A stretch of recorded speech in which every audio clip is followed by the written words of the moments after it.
Hello students, कैसे हैं आप लोग। स्टूडेंट्स, आज हम लोग देखने जा रहे हैं अपना एक्सरसाइज 18.2। इससे पहले हम लोगों ने एक्सरसाइज 18.1 तक देख रखा है, तो जिन लोगों ने नहीं देखा है वो लोग डिस्क्रिप्शन चेक करें, उन्हें वहां पर एक्सरसाइज 18.1 का लिंक मिल जाएगा। तो चलिए शुरू करते हैं आज के लेक्चर को बिना किसी देरी के।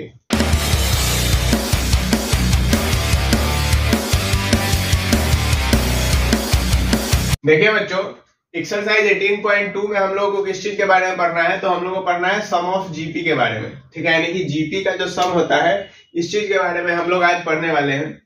तो इसका फॉर्मूला आप लोगों को याद कर लेना है, ठीक है। और हम लोग का जो क्वेश्चन है वो इसी फॉर्मूला पे सॉल्व होने वाला है। तो इसका फॉर्मूला क्या होता है, एस एन बराबर A into are to the power N minus one by are minus one, या फिर a into 1 minus are to the power n by 1 minus R. अब देखिए, दो फॉर्मूला मैंने आपको बताया और दोनों लगाने का कंडीशन क्या है कि यदि यहाँ पे r का वैल्यू 1 से बड़ा है तो हम लोग ये फॉर्मूला लगाएंगे, और यदि r का वैल्यू 1 से छोटा है तो हम लोग ये फॉर्मूला लगाएंगे। r क्या होता है, तो r होता है कॉमन रेशियो।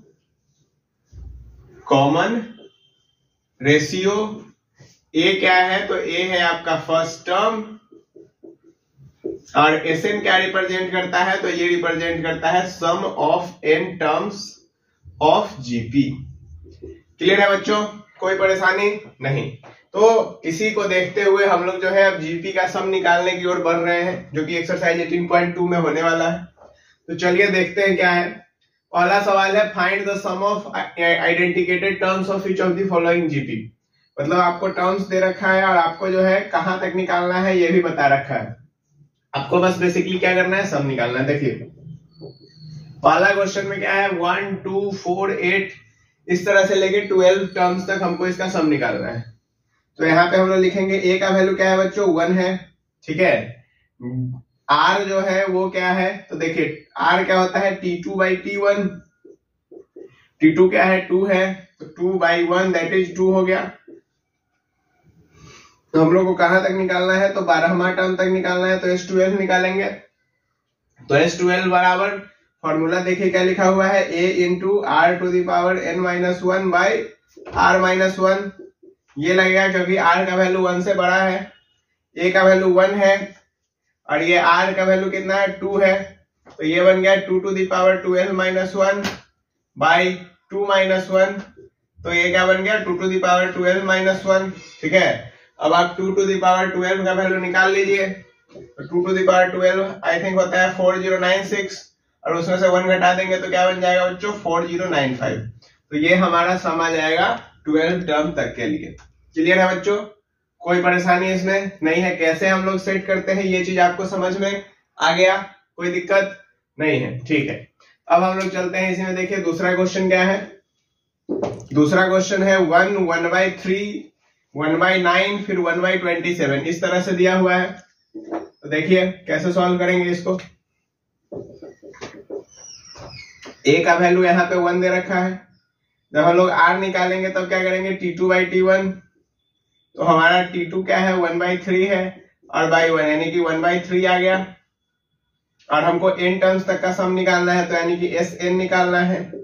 तो इसके लिए अब देखिए r का वैल्यू 1 से छोटा है, तो इसके लिए हम लोग ये फॉर्मूला यूज करेंगे। तो a हो गया 1 into 1 minus r to the power n है, तो 1 by 3 to the power n हो जाएगा, और बाई 1 माइनस r होता है तो 1 माइनस 1 बाई 3 हो जाएगा। तो ये क्या आ गया, 1 into 1 minus 1 by 3 to the power n by 1 minus 1 by 3 कितना हो जाएगा बच्चों, 2 बाई 3 हो जाएगा। तो यदि ये पलटेगा तो क्या बनेगा, 3 by 2 1 minus 1 by 3 to the power n। ये इसका वैल्यू आ गया। कोई परेशानी है बच्चों, कोई दिक्कत इसमें नहीं है। चलिए अब हम लोग देखिए ये दो क्वेश्चन आपको समझ में आया। अब हम लोग चलते हैं क्वेश्चन नंबर 3 की ओर। इसमें टोटल 9 क्वेश्चन है, मैंने 8 लिया है, ठीक है। वैसे मैं 8 नहीं बताऊंगा, इसमें से मैं 4 क्वेश्चन के आसपास आपको बताऊंगा, ठीक है। चलिए देखिए, अब यहाँ पे 4 से 5 क्वेश्चन मैं बताऊंगा, 3-4 आपको प्रैक्टिस करना है, ठीक है। अब यहाँ पे देखिए तीसरा जो क्वेश्चन है, तीसरा क्वेश्चन क्या है, तीसरा है 0.15, 0.015, 0.0015 से लेके 20 टर्म तक निकालना है। तो ए का वैल्यू कितना आ गया, 0.15 आ गया। और यहाँ पे जो कॉमन रेशियो है वो क्या आएगा, 0.015 बाई 0.15, ये कर दीजिए। ठीक है, पॉइंट से पॉइंट उड़ाइए, 15 बाई 150 1/10 यानी कि 0.1 आ गया। ठीक, अब देखिए, अब यहाँ पे जब हम लोग S20 निकालेंगे तब क्या होगा, अब ये 1 से छोटा है तो दूसरा फॉर्मूला, तो 0.15 into 1 minus r, 0.1 to the power 20 और बाई 1 माइनस 0.1, यानी कि ये क्या आ गया, 0.15 into 1 minus 0.1 to the power 20 by 1 minus 0.1 का वैल्यू क्या होगा बच्चों, 0.9 हो जाएगा। ठीक है, अब इसको यदि कैंसिल आउट कीजिए तो 15 6 या 90 होता है, तो ये बन गया 1 minus 0.1 to the power 20 by 6। ठीक है, इसको हमने सिंप्लीफाई इसलिए नहीं किया क्योंकि ये वैल्यू बहुत ही छोटा हो जाएगा। ठीक है, तो फिर कोई फर्क नहीं पड़ता है। ठीक है, लेकिन यहाँ पे चूंकि दिखाने के लिए हमको ये चीज लिखना पड़ेगा, इसलिए हम लोगों ने इसको ऐसे ही छोड़ दिया। तो ये आपको समझ में आ गया, कोई दिक्कत इसमें नहीं है। अब हम लोग चलते हैं 3 के बाद डायरेक्ट क्वेश्चन नंबर 7 की ओर।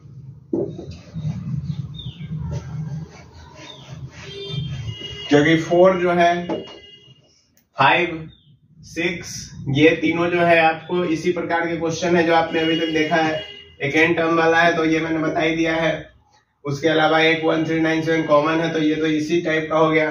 फिर ये भी सेम है लेकिन बस यहाँ पे माइनस लग गया बीच में, कॉमन रेशियो में चेंज आ जाएगा। चलिए अब हम लोग क्वेश्चन नंबर 7 देख रहे हैं। 7 क्या है, x square x to the power 4 x to the power 6 n terms तक। तो देखिए इसको क्या सॉल्व करेंगे, a का वैल्यू क्या है x स्क्वायर, r का वैल्यू क्या हो जाएगा x to the power 4 by x square, मतलब ये भी x स्क्वायर। हमको कहां तक निकालना है, n टर्म तक, तो sn बराबर a into 1 minus are to the power n करेंगे या फिर r to the power n minus 1 करेंगे, तो आप इसमें कोई भी लगा सकते हैं, कोई दिक्कत नहीं आने वाला है। ठीक है, तो 1 minus are to the power n से यदि देखें तो x square to the power n by 1 minus r होता है, r का वैल्यू x स्क्वायर है, तो ये आ गया सीधे। ठीक है, देखिए अब क्वेश्चन नंबर 8 क्या है, 1 माइनस a स्क्वायर फिर माइनस a क्यूब, ऐसा n टर्म्स तक निकालना है। तो इसके लिए हम लोग को फर्स्ट टर्म का वैल्यू 1 है, कॉमन रेशियो क्या है आपका माइनस a है। ठीक है, तो हम लोग Sn निकालेंगे तो क्या आ जाएगा, a into 1 minus a to the power n by 1 plus a हो जाएगा। ठीक है, मैंने इस फॉर्मूला पे निकाल दिया है, आप लोग चाहे तो उस पे भी निकाल दीजिए, कोई दिक्कत नहीं, क्योंकि हमको ये नहीं पता है कि ये 1 से बड़ा है या फिर छोटा है इसके। ठीक है, चलिए, तो ये था क्वेश्चन नंबर 1। इसमें एक और क्वेश्चन था 9 जो कि आप लोग खुद ही ट्राई करने वाले हैं। तो आपके लिए क्वेश्चन नंबर 4, 5, 6 और 9 ये 4 आप खुद ट्राई करेंगे, यदि नहीं बना तो आप हमको कमेंट में बता सकते हैं। ठीक है, अब हम लोग चलते हैं क्वेश्चन नंबर 2 की ओर। देखिए स्टूडेंट्स, क्वेश्चन नंबर 2 क्या कह रहा है, GP has first term 729 and second term is 64। कहने का मतलब ये हुआ कि एक जीपी है जिसका कि पहला टर्म है 729 और सेवेंथ टर्म जो है वो है आपको 64। तो कहा यह जा रहा है कि पहले 7 टर्मों का सम निकालना है आपको। हम निकालेंगे कैसे, देखिए P1 आपको दे रखा है 729,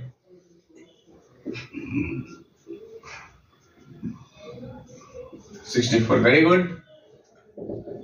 तो T7 क्या होगा, a r to the power 6, a का वैल्यू है 729,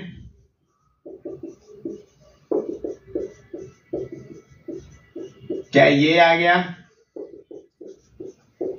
ये जो है 64 ये 2 टू द पावर 6 होता है और 729 3 टू द पावर 6 होता है, यानी कि r टू द पावर 6 बराबर 2/3 टू द पावर 6 हो गया, यानी कि r का वैल्यू आ गया 2/3। r कितना आ गया बच्चों, 2/3 आ गया। अब हमको 7 टर्मों का सम निकालना है S7। तो S7 बराबर क्या होता है, a into 1 minus are to the power n by 1 minus r, क्योंकि r का वैल्यू 1 से छोटा है, इसके लिए a का वैल्यू डालो 729, 1 माइनस r का वैल्यू डालो 2/3, n का वैल्यू डालो 7 और बाई 1 माइनस 2/3। तो ये बन गया 729 into 1 minus 2 to the power 7 और 3 to the power 7, तो 729 को आप बेसिकली 3 से गुना कर दीजिए, तो ये हो जाएगा 2187, और यहाँ पे 2 पे पावर 7 का वैल्यू आ जाता है 128, और बाई 3 - 2 यानी कि 1/3 हो गया ये। तो ये ऊपर जाके बन गया 2187, ये पलट के गुना हो गया, और यहाँ पे बन गया 2187 - 128 और बाई 2187। अब देखिए ये और ये जो टर्म है ये दोनों हो गए कैंसिल, मरमरा के खत्म, तो इसको घटा दीजिए। 17 में से 8 गया 9, यहाँ पे बच गया 7, 7 में से 2 गया 5, ठीक है, और 21 में से 1 गया 20, यानी कि 2059 इसका आंसर हो गया। क्लियर है बच्चों, कोई परेशानी इसमें नहीं है, समझ आ गया। चलिए अब हम लोग चलते हैं क्वेश्चन नंबर 3 की ओर। क्वेश्चन नंबर 3 कह रहा है find the sum and products of the corresponding terms of the sequence 2, 4, 8, 16, 32 and 128, 32, 8, 2, 1/2। इसमें करना क्या है, सम तो निकालना है, लेकिन पहले हम लोगों को इस दोनों का प्रोडक्ट करना है, फिर इस दोनों का प्रोडक्ट करना है, फिर इस दोनों का प्रोडक्ट, फिर इस दोनों का प्रोडक्ट, इससे जो जीपी बनेगा इसका हमको सम निकालना है।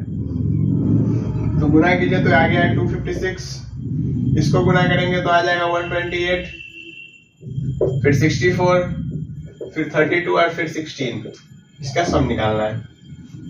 तो यानी कि ए का वैल्यू है 256, आर का वैल्यू हो गया 128/256 यानी कि 1/2, और टोटल टर्म कितने हैं हमारे पास, तो टोटल है 5 टर्म, तो S5 निकालेंगे, तो A यानी कि 256 इंटू 1 माइनस R यानी कि 1/2 टू द पावर 5/1 माइनस 1/2।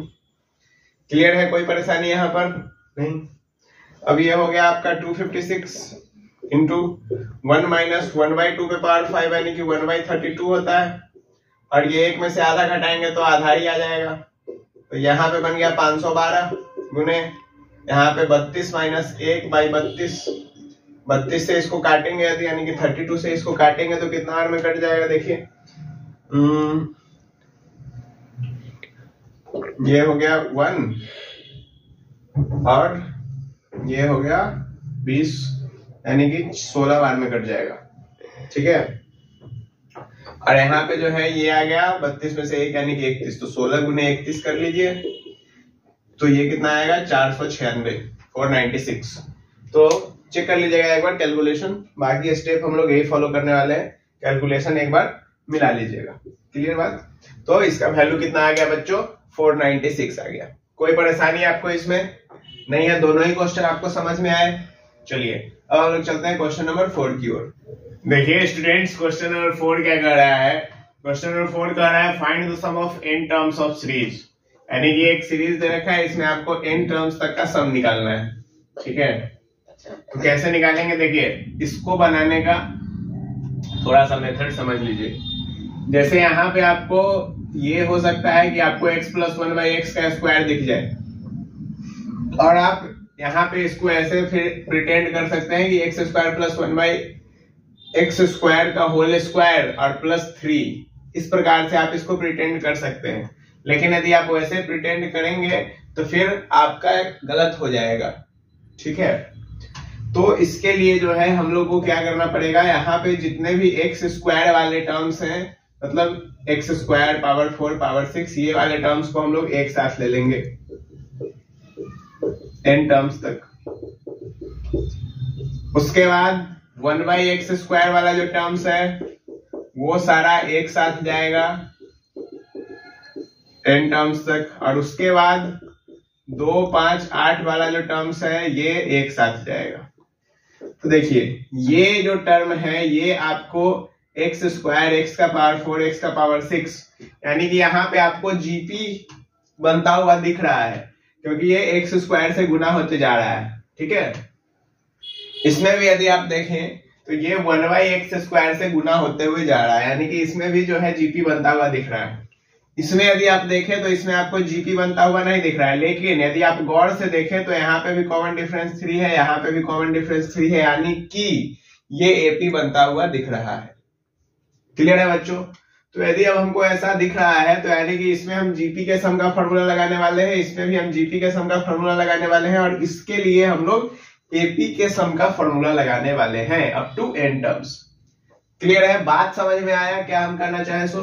कोई परेशानी यहां तक में नहीं हुई है? तो देखिए अब यदि हम इसका सम निकालते हैं तो a हमारा क्या है, एक्स स्क्वायर है, और r का वैल्यू क्या है, ये भी एक्स स्क्वायर है। तो a into are to the power n minus 1 by r minus 1 होता है, तो ये बन गया। अब इसको जब देखिएगा तो यहाँ पे a का वैल्यू क्या है, 1 बाई एक्स स्क्वायर है, और ये जो है यहाँ पे बन जाएगा 1 minus 1 by x square to the power n, और by 1 minus 1 by x square. ठीक है, और जब आप इसको देखेंगे तो यहाँ पे क्या बनेगा, ये बन जाएगा n/2, क्योंकि एपी के सम का n टर्म्स का फॉर्मूला क्या होता है, Sn बराबर n/2 2a plus n minus 1 into D, यही लगाने वाले हैं। तो n/2 2a, तो a का वैल्यू 2 है, तो ये हो गया 4 प्लस n माइनस 1, तो n तो हमको पता ही नहीं है, तो n minus 1 into D, D क्या है, 3 है। अब इसको देखिए, ये बन गया x to the power 2n minus 1 by x square minus 1 minus plus, यहां पे बन जाएगा 1 by x square into 1 minus 1 by x to the power 2n, और बाई, आप यदि यहां पे देखें तो एक्स स्क्वायर माइनस 1 ही ये भी बना, और बाई में आ गया नीचे एक्स स्क्वायर। ठीक है, अब यदि आप इधर आ जाए तो यहाँ पे आपको दिखेगा n/2, ये बन गया 3n और प्लस 1। क्लियर है? आपको क्लियर सब कुछ दिख रहा होगा। 3n माइनस 3 और प्लस 4, तो माइनस 3 प्लस 4 प्लस 1 बना दिया। अब यदि आप इसको सॉल्व करें तो x square into x to the power 2n minus 1 हो गया यहाँ पे, बाई एक्स स्क्वायर माइनस 1 है। अब यहाँ से एक्स स्क्वायर और यहाँ वाला एक्स स्क्वायर कैंसिल आउट हो गया, इसका एलसीएम ले ले तो x square minus 1 to the power, ये कुछ ऐसा बन जाएगा, और यहाँ पे यदि हम लोग देखें तो 1 बाई ये 2n आ जाएगा। एक सेकेंड, यदि आप लोगों को ये क्लियर नहीं हो रहा है तो यहाँ पे देखिए, इसका हमने एलसीएम ले लिया है। ठीक है, तो एलसीएम जो है क्या बन जाएगा, x to the power 2n बनेगा, और यहाँ पे बन जाएगा x to the power 2n minus 1 बन गया। अब क्लियर है? और नीचे में क्या है, एक्स स्क्वायर माइनस 1 है। अब क्लियर है? कोई दिक्कत नहीं है। और यहाँ पे जो है n/2 इंटू 3n प्लस 1 है। अब आप चाहें तो इसको यहाँ पे भी छोड़ सकते हैं, नहीं तो आप x to the power 2n minus 1 को कॉमन ले लीजिए, और उसके बाद फिर जो है यहाँ से आप क्या कर लीजिए कि इसको सिंप्लीफाई कर लीजिए। ठीक है, आपके पास दो ऑप्शन है। ठीक है, यदि आप सिंप्लीफाई करना चाहें तो चूंकि डिनोमिनेटर भी सेम है तो आप यहाँ पे एलसीएम भी ले सकते हैं, कॉमन ले लीजिए इसको, और उसके बाद आप एलसीएम लेकर सॉल्व कर सकते हैं। कोई दिक्कत इसमें नहीं आने वाला है। क्लियर है बच्चों? कोई परेशानी यहाँ तक में नहीं है? ठीक है, ये हमको उम्मीद है कि आप लोग आगे कर लेंगे, एलसीएम लेके सॉल्व कर लेंगे, इतना आपको आता है मैथ में। ठीक है, चलिए अब हम लोग चलते हैं क्वेश्चन नंबर 5 की ओर। 5 में क्या है, इवैल्यूएट करना है। अब इवैल्यूएट करना है, और ये समेशन है, समेशन का साइन होता है ये r2 to the power k plus 3 to the power k minus 1 है। k का वैल्यू 1 से n तक जा रहा है। ठीक है, तो अब देखिए यहाँ पे जब हम लोग लिखेंगे एक बार k का वैल्यू यदि 1 है तब क्या लिखा जाएगा, 2 का पावर 1 प्लस 3 का पावर 0। k का वैल्यू यदि 2 हो गया तो 2 का पावर 2 प्लस 3 का पावर 1। k का वैल्यू 3 हो गया तो 2 का पावर 3 प्लस 3 का पावर 2। k का वैल्यू यदि 4 हो गया 2 का पावर 4 प्लस 3 का power 3, and so on till यदि k का वैल्यू n हो गया तो ये बन गया 2 का पावर n प्लस 3 का पावर n माइनस 1। क्लियर है? कोई दिक्कत नहीं। अब देखिए यहां पर जो है, अब आप जब इसको सॉल्व करेंगे ना तो ये कुछ इस प्रकार से बना, 2 का पावर 1 प्लस 2 का पावर 2 प्लस 2 का पावर 3 टिल 2 का पावर n टर्म्स। ठीक है, और ये कुछ इस प्रकार बना, 3 का पावर 0 प्लस 3 का पावर 1 प्लस 3 का पावर 2 प्लस 3 का पावर 3 टिल 3 का power n minus 1 terms. Clear है? अब यदि आप इसमें समेशन देखें तो ये आपका जीपी, ये भी आपका जीपी। क्लियर, कोई दिक्कत नहीं। अब देखिए, तो यहां पे जब आप निकालेंगे तो इसका ट्रू फॉर्मूला क्या होता है, a into 1 minus are to the power n by are minus 1, या फिर 1 माइनस आर, या फिर a into are to the power n minus 1 by are minus 1। यही दो फॉर्मूला होता है ना। तो यहाँ पर जो है हम लोग, चूंकि दिख रहा है कि बड़ा ही होगा 1 से, तो इसके लिए ये वाला लगाएंगे। r का वैल्यू क्या है, 1 से बड़ा है ना, 4 बाई 2 2 आ जाएगा, 8 बाई 4 2 आ जाएगा, तो 1 से बड़ा है। तो ये बन गया 2 का power n minus 1 by 2 minus 1 plus, यहाँ पे देखिए यहाँ पे है 3, फर्स्ट टर्म 3 लेंगे कि 1 लेंगे, अब ये सोचने वाला बात है। ए क्या होगा बताइए, ए क्या होगा? तो ए आप लीजिएगा यहाँ पे 1, क्योंकि फर्स्ट टर्म 1 है इसका, और प्लस, सॉरी प्लस नहीं, इंटू 3 टू दी पावर। अब बताइए 3 to the power n minus 1 लेंगे या फिर 3 टू दी पावर n लिया जाएगा। तो देखिए यहाँ पे जो टर्म है ये तो आपको दिख रहा है कि n माइनस 1 टर्म है, लेकिन यदि आप देखें तो ये जो है ये आपका जो है ये क्या कर रहा है, ये आपको एक टर्म बढ़ा रहा है। या फिर यदि आप ऐसे नहीं चाहते हैं सॉल्व करना, तो आप ये भी कर सकते हैं कि आप इस टर्म को बाहर छोड़ दीजिए, आप यहां से यहां तक कर लीजिए। तो यदि आप यहां से यहां तक कर लेंगे, चलिए हम आपको ऐसे ही सिंप्लीफाई करके दिखाते हैं। ये 1 बना दिए और यहां से यहां तक यदि हम लोग लेते हैं तो ये बन गया 3 into 3 to the power n minus 1 minus 1 by 3 minus 1, that is 2 into 2 का पावर 2 n माइनस 1 और 2 माइनस 1 1 हो गया, प्लस 3 इंटू 3 का power n minus 1 minus 1 by 2 और प्लस 1। ये इसका एक आंसर हो सकता है। ठीक है, यदि आप उस प्रकार से इसको तोड़ दे तो। नहीं, यदि जैसे हम पहले कर रहे थे तो वहां पे बस 3 टू दी पावर n ले लीजिएगा। क्लियर है बच्चों, कोई परेशानी नहीं है, समझ में आ गया? चलिए, तो आज के लेक्चर में हम लोग इतना ही रखते हैं, फिर हम लोग मिलेंगे नेक्स्ट लेक्चर में, जिसमें कि हम लोग आगे के क्वेश्चंस को सॉल्व करेंगे।